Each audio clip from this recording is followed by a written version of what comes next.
Je dirais que tout le monde devrait d'abord se lancer dans le freelancing parce que et, nous sommes dans les universités délivre plusieurs diplômés chaque année, mais toutes les entreprises ne sont pas prêtes à les accueillir. Donc, au moins, si tu as la capacité à t'orienter, à offrir tes compétences à d'autres personnes qui sont pas dans le pays, et il faut le faire. Ça marche. Eh beh, je vais commencer par d'abord la première question. La première question est assez simple, hein, c'est en fait, ce serait est-ce que vous pouvez vous présenter et surtout présenter votre expertise? C'est quoi votre domaine d'expertise, en fait? D'accord. Bon, moi, je réponds au nom de Abraham Salomon et je suis un développeur web et mobile.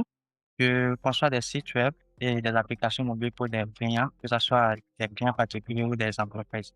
Et ce site web, je vais faire avec du code ou du no-code en utilisant WordPress ou d'autres CMS. En quelque sorte, j'ai été également formé par des universités et aussi à l'une des programmes organisés par des organisations internationales comme l'OIF.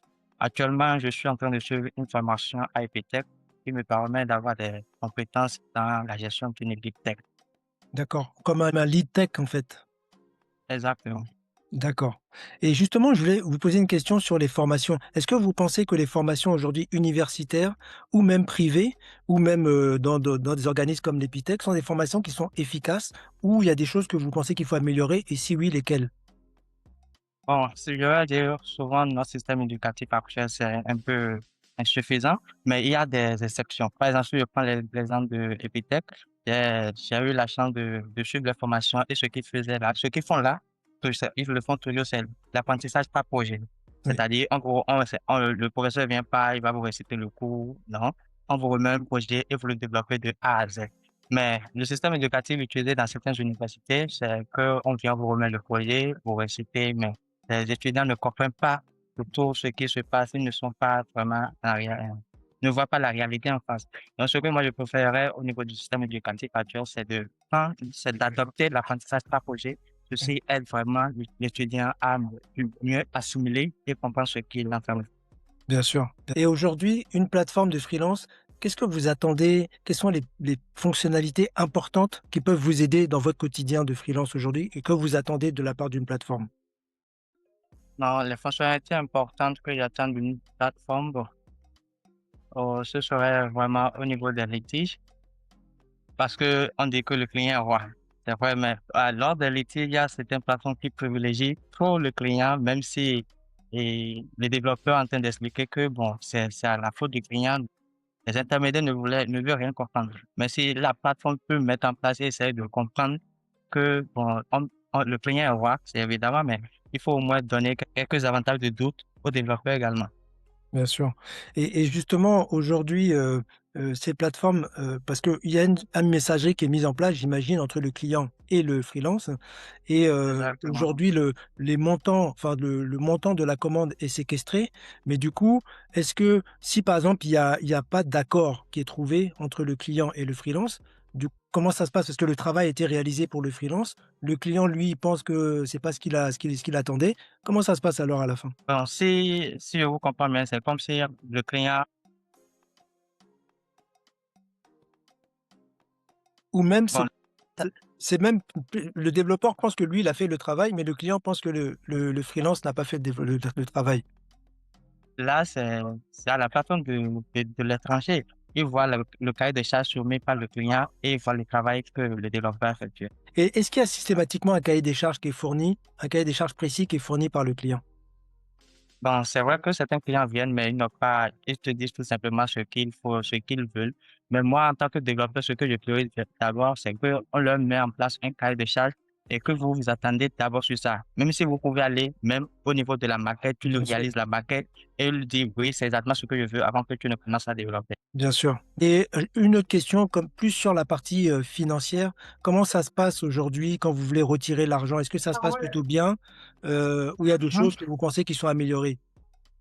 C'est vraiment restreint parce que la plupart des de ce qu'on utilise pour faire les retraits, par exemple, si on veut faire un retrait, soit tu vas utiliser PayPal, mais c'est pas vraiment des agrégateurs dans le domaine qui sont en Afrique qu'on utilise. Donc ça pénalise certains parce que avant d'avoir certaines cartes, il faut être dans certains pays éligibles pour c'est limité. Je prends par exemple du PayPal.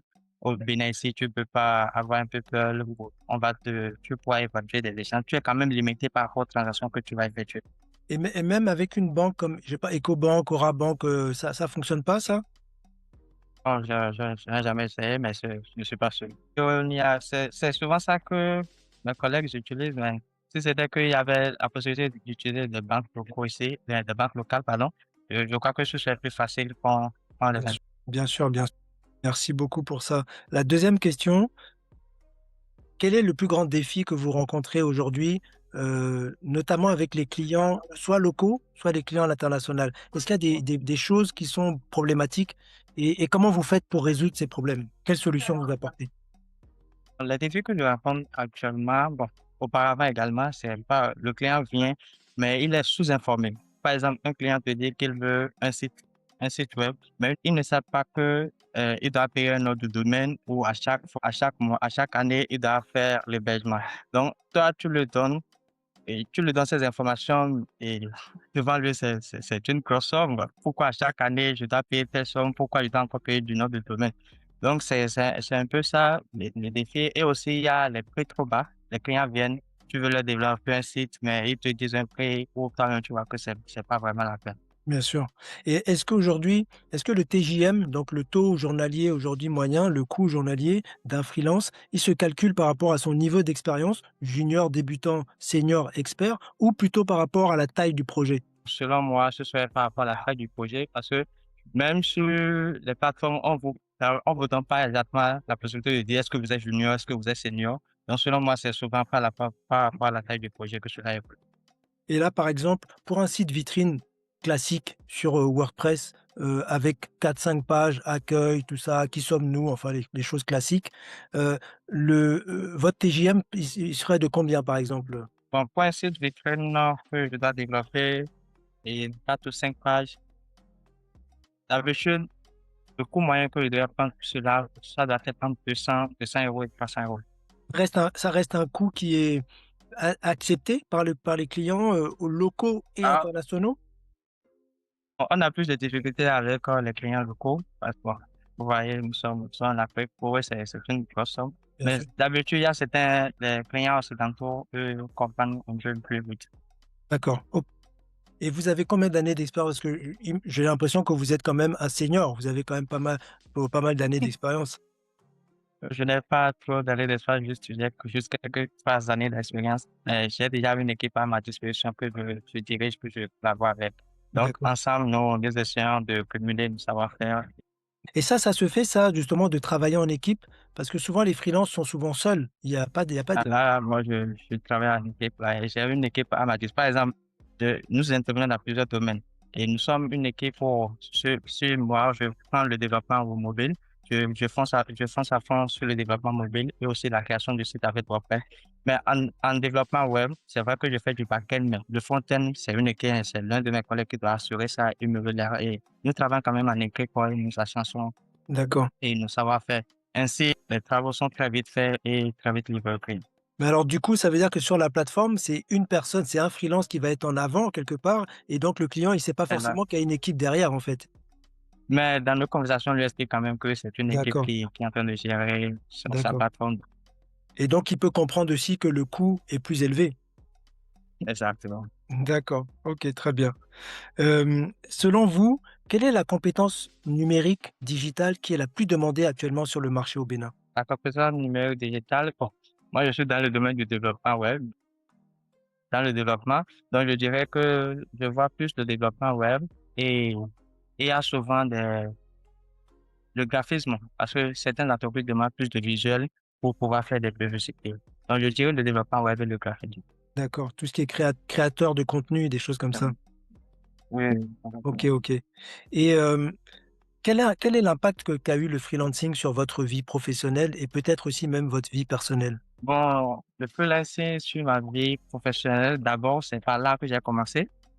Et, et je dirais que ça m'a fait grandir.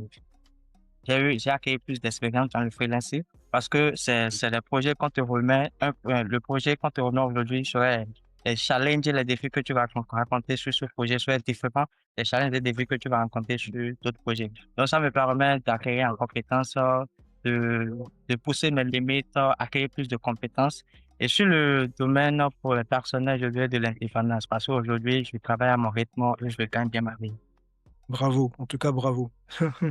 Et du coup, est-ce que vous avez le sentiment il se passe plein de choses au Bénin en ce moment sur le digital Alors, avec, ouais, toutes les colloques, sur le digital, sur l'IA, sur des choses comme ça, tout ça et est-ce que ouais. vous avez la le sentiment de participer à tout ça quelque part? Dernièrement, l'événement qui a été organisé au Bénin, c'est la semaine du numérique. Oui, C'est vrai que j'étais bien chargé, mais j'ai au moins, le dernier jour où j'ai été, j'ai suivi toutes les présentations. Donc, bon, j'essaie quand même de voir quel atelier, quelle conférence qu'il faut participer, ce qui va me rapporter plus de vues. C'est vrai que c'est pas à tout ce qui passe qu'il faut participer. bien Il sûr. faut au moins voir qu'est-ce que ça te rapporte de plus. Si je vois que bon, ça, c'est très avantageux. D'accord et justement aujourd'hui, comment ça se passe avec le gouvernement? Est-ce que le gouvernement fait plein de choses, là, sur tout ce qui est digitalisation des papiers, administration, des choses comme ça? Ils font appel à des Ouais. freelances ou c'est que des développeurs qui travaillent pour des agences comme l'Asine ou des choses comme ça? Alors, bon, c'est sûr. Même lors de la semaine du numérique, quelqu'un a eu à poser ce genre de questions. Qu'est-ce que nous sommes en train de penser par rapport au projet de l'État? Est-ce que ces projets sont décentralisés ou c'est simplement englobé? Mais de la réponse que nous ont donnée, et c'est cette réponse que je vais vous donner aujourd'hui aussi, c'est qu'il y a une plateforme pour ça, marchépublic.bj. C'est sur ça que tous les offres gouvernementales, si c'est la création d'un site, un projet, c'est sur ça on peut trouver ce genre de... Bien sûr. La dernière question, hem, Ouais, vous êtes comme un grand frère pour les jeunes qui veulent démarrer dans le freelance. C'est quoi les 3 conseils que d'accord. vous donneriez à un jeune béninois qui veut se lancer dans le freelancing aujourd'hui? Bon, si un jeune venu veut se lancer dans le freelance aujourd'hui, c'est d'abord je dirais que tout le monde devrait d'abord se lancer dans le freelancing parce que et, nous sommes dans les universités, délivrent plusieurs diplômés chaque année, mais toutes les entreprises ne sont pas prêtes à les accueillir. Donc, au moins, si tu as la capacité à t'orienter, à offrir tes compétences à d'autres personnes qui sont pas dans le pays, et il faut le faire. Donc, pour un jeune qui doit se lancer dans le freelance aujourd'hui, je le dirais de prendre ce poids, parce qu'au début, c'est pas vraiment la joie. Tu vas faire des prospects. Avant de trouver le premier client, quand même, c'est difficile. Donc, je lui dirais de tenir du courage à lui. Et les formations, est-ce que c'est important aussi, j'imagine, des formes de se former? Mais on ne peut pas être dans le domaine du numérique et ne pas, on se forme en continu. Bien sûr. Aujourd'hui, tu es en train d'apprendre un langage de programmation et demain, on te dit que c'est obsolète, c'est un autre langage de programmation que tu dois faire. Donc, il doit se former en continu. Ça, il ne doit pas s'arrêter sur ce qu'il sait. D'accord et votre avis sur tout ce qui est l'IA aujourd'hui? Parce qu'il y a que ce mot-là à la bouche, on entend l'IA partout. Qu'est-ce que Ouais. vous en pensez?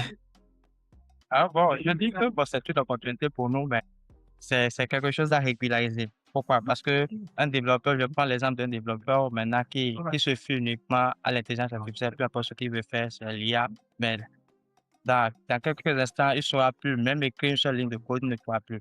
Mais je dirais quand même que on doit coder avec l'IA au lieu de tout le remettre comme assistant. Il fait et tu vois comment il a fait. Si tu ne sais pas comment il fait, tu fais des recherches pour quand même voir. Sinon, on dépendra de lui. Bien sûr et vous l'utilisez vous aujourd'hui, avec, votre équipe? Oui, oui, nous l'utilisons pour avancer, surtout au niveau de l'automatisation. Vous travaillez sur des sujets comme, l'agentique par exemple, ou le LLM ou des choses comme ça? Bon, pour l'automatisation, c'est le N89 que nous utilisons pour automatiser. D'accord. Super en tout cas, est-ce que vous voulez rajouter des choses, qui peuvent être utiles pour la communauté? Parce que je trouve que vos réponses sont très pertinentes. Donc est-ce que vous avez des choses que vous voulez partager? Je dirais que bon, ce serait une très grande opportunité pour nous d'avoir ce genre de plateforme qui regroupe nous que des panafricaines. Donc, je suis ravi de travailler avec vous sur ce genre. Bah, écoutez, nous aussi, on sera vraiment ravis et encore une fois, merci beaucoup pour la qualité de cette interview. Moi, j'ai appris plein de choses et je vous tiens au courant aussi sur la diffusion de cette vidéo qui, je pense, aidera beaucoup, beaucoup les freelances, au Bénin et aussi, à l'international. Merci beaucoup à vous, vous prenez soin de vous et à très vite. Merci à vous aussi. Bonne soirée à vous. Merci, au revoir.